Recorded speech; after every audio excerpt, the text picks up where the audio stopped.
अभी तक हम लोग चर्चा कर रहे थे कि पढ़ाई क्यों करना चाहिए। अब आगे हम लोग चर्चा करेंगे विज्ञान क्या है और इसे क्यों पढ़ना चाहिए। अब आप लोग कहेंगे कि सर अभी तो हम लोग ये चर्चा किए हैं कि हम लोगों को क्यों पढ़ना चाहिए और उसका हम लोगों को आंसर भी मिला है कि समाज सेवा ही उद्देश्य है पढ़ाई का। तो फिर यहाँ पे फिर से वही क्वेश्चन करने की क्या आवश्यकता पड़ गई।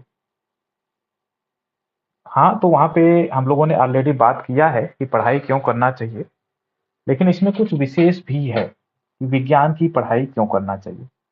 इसमें ये बात ध्यान रखेंगे कि हम लोग यहाँ पे निषेध नहीं कर रहे हैं कि बाकी की पढ़ाई नहीं करनी चाहिए। जैसे किसी का इंटरेस्ट है कि वो अध्यात्म की पढ़ाई करे तो उसे करना चाहिए। इसी तरह से कुछ विशेषताएं हैं साहित्य की भी, साहित्य की पढ़ाई कोई करना चाहता है तो उसे करना चाहिए। यहाँ पे हम लोग विज्ञान की पढ़ाई करेंगे तो इसके बारे में थोड़ा चर्चा करेंगे, क्योंकि कुछ विशेष है जो कि हम लोगों को जानना चाहिए। आगे हम लोग चर्चा करेंगे तो समझ में आ जाएगा। अभी हम लोग पहले देखते हैं कि विज्ञान क्या है, ये जानने की कोशिश करते हैं। तो इसकी बहुत सारी परिभाषाएं आपको किताबों में मिलेंगी। उस परिभाषा में थोड़ा दिक्कत ये होता है कि हम लोगों को ये पता ही नहीं चल पाता कि हम लोग एक्चुअल में क्या पढ़ रहे हैं। तो यहाँ पे एक विशेष तरह की परिभाषा है जिससे ये बात समझ में आसानी से आएगी कि हम लोग एक्चुअल में विज्ञान में क्या पढ़ते हैं। विज्ञान को हम लोग अंग्रेजी भाषा में साइंस कहते हैं। ये क्या चीज होता है, पहले परिभाषा देखते हैं, इसके बाद बाकी की चर्चा। तो प्रकृति में होने वाली घटनाओं प्रकृति में होने वाली घटनाओं के गुणात्मक गुणात्मक एवं मात्रात्मक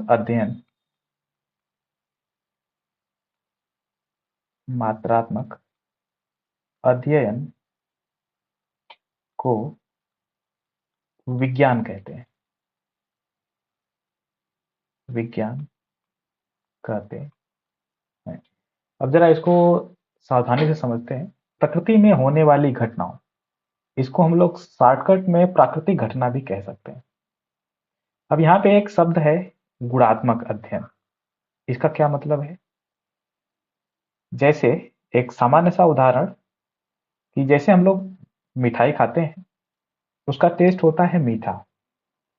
अगर आपसे पूछा जाए वो मीठा क्यों है, तो जवाब आएगा क्योंकि उसमें चीनी डाली गई है। इससे ये पता चलता है कि मिठाई का गुण नहीं है मीठा होना, गुण है चीनी का, है ना। तो इस तरह का अध्ययन जिससे हम लोग गुणों को जान पाते हैं, वो गुणात्मक अध्ययन कहलाता है। चीनी का गुण है मीठा होना। हम पढ़ा पा रहे हैं क्योंकि हमको भी किसी ने पढ़ाया था। जैसे मिठाई में चीनी भरी गई थी इसलिए मिठाई जो है मीठा होता था। इसी तरह से हम इसलिए पा रहे हैं क्योंकि मुझे भी किसी ने पढ़ाया है। ठीक। तो इस तरह का अध्ययन जो है गुणात्मक अध्ययन हुआ। अब मात्रात्मक अध्ययन, हमारे घर में बिजली के बल्ब लगे होते हैं, वो जलते कितने वोल्टेज पे हैं? 220 वोल्ट पे। क्या होगा अगर 11,000 वोल्टेज वाला बिजली जो है घर में आ जाए, है ना। 11,000 वोल्टेज वाला आ जाएगा तो वो फ्यूज हो जाएगा। इससे ये पता चलता है कि हम लोगों को मात्रा का भी उचित ज्ञान होना चाहिए, है ना। एक गुण का एग्जाम्पल और दे देते हैं। जैसे क्योंकि हम लोग फिजिक्स में बात करेंगे तो गुण के बारे में जो है जानना जरूरी है। जैसे हम लोग अगर बाइक चलाना चाहते हैं तो क्या वो पानी डालकर चलेगा? पानी डालकर बिल्कुल नहीं चलेगा।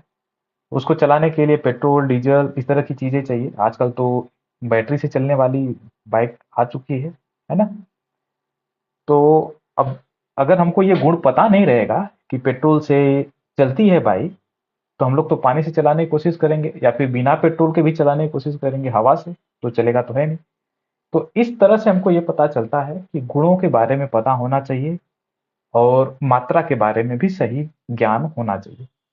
ठीक है। जैसे आप लोग बाइक का एक्सीलरेटर शुरू करते हैं तो स्टार्टिंग में स्लो रखना चाहिए। अगर स्टार्टिंग में फुल एक्सीलरेटर कर देंगे और क्लच जैसे ही छोड़ेंगे तो बाइक उड़ जाएगी और आप गिर जाएंगे, है ना। तो इस तरह से गुणात्मक का मतलब आपको समझ में आ गया होगा, मात्रात्मक का मतलब भी आपको समझ में आ गया होगा। अब इस बात को कैसे पता करें कि हमें इसे क्यों पढ़ना चाहिए, तो इस बात की शुरुआत इस प्रकार से होती है कि ये जो साइंस है यानी कि विज्ञान है, ये विज्ञान जो है भारतीय ज्ञान नहीं है। आप लोगों को पता ही होगा, ये जो ज्ञान है ये भी एक विशेष तरह का ज्ञान है जो कि विदेशी है। सीधी बात यह है कि इसकी जो पढ़ाई है उसका लैंग्वेज जो है विदेशी था, इसको अनुवाद करके हम लोग पढ़ रहे हैं। ठीक। अब एक बात यहाँ पे आती है कि आजकल हमारे देश में मुहिम चलती है मेक इन इंडिया, है ना, कि हम लोग आत्मनिर्भर होंगे, दूसरे देशों की चीजें इस्तेमाल नहीं करेंगे। कुछ समय पहले एक और मुहिम चला था कि चाइना के जो सामान है हम लोग इस्तेमाल नहीं करेंगे। आप लोगों को याद होगा।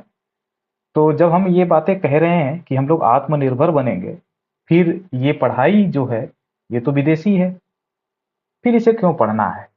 अब आई ना बात समझ में, कुछ विशेष बात जो आपको स्टार्टिंग में बताए थे कि हम लोग पढ़ाई का उद्देश्य तो जान गए कि समाज सेवा है, अब विज्ञान क्यों पढ़ें, इसमें कुछ विशेष है। वो विशेष यही है, ये विदेशी है और विदेशी चीजें कि हम लोग पसंद नहीं करते हैं, तो फिर इसको क्यों पढ़ रहे हैं?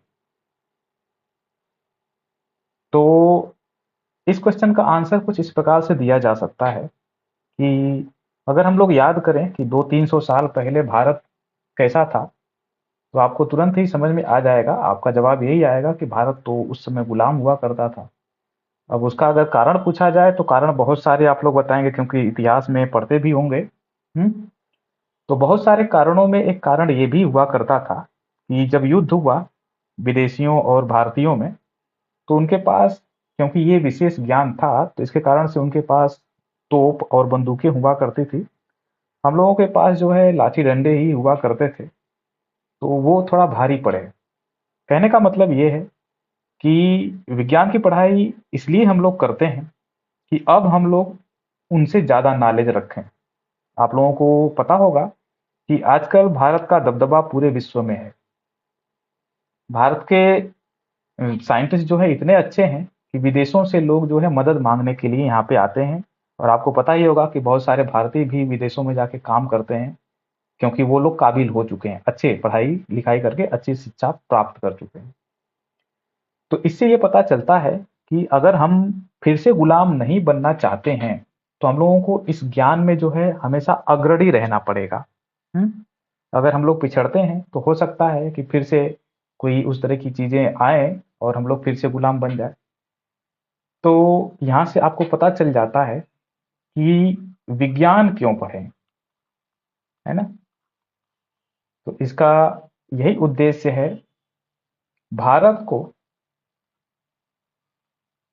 अग्रणी देश अग्रणी देश बनाने के लिए।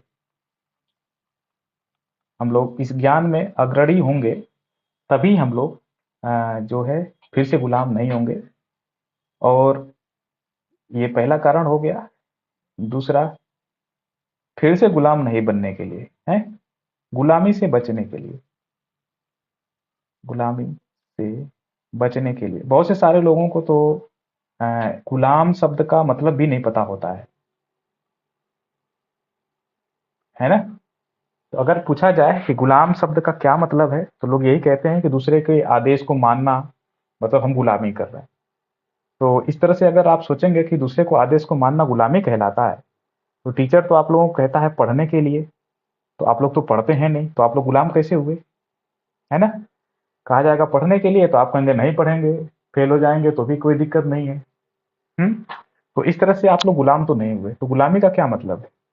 तो गुलामी का मतलब होता है कि आपको चाहे वो कार्य पसंद हो चाहे न हो, आपको हर हाल में करना ही है। इसको कहते हैं गुलामी। यहाँ पर तो आप स्वतंत्र हैं। हम कहेंगे पढ़ने के लिए, आप लोग घर पे जाएंगे, कॉपी फेंक के सो जाएंगे, और फेल हो जाएंगे तो फिर दोष देंगे कि टीचर ने पढ़ाया नहीं, है ना। तो इस तरह से और भी सारे कारण आप लोग बना करके लिख सकते हैं। और मुझे उम्मीद है कि अब आपको ये समझ में आ चुका है कि विज्ञान क्या है और विज्ञान हमें क्यों पढ़ना चाहिए।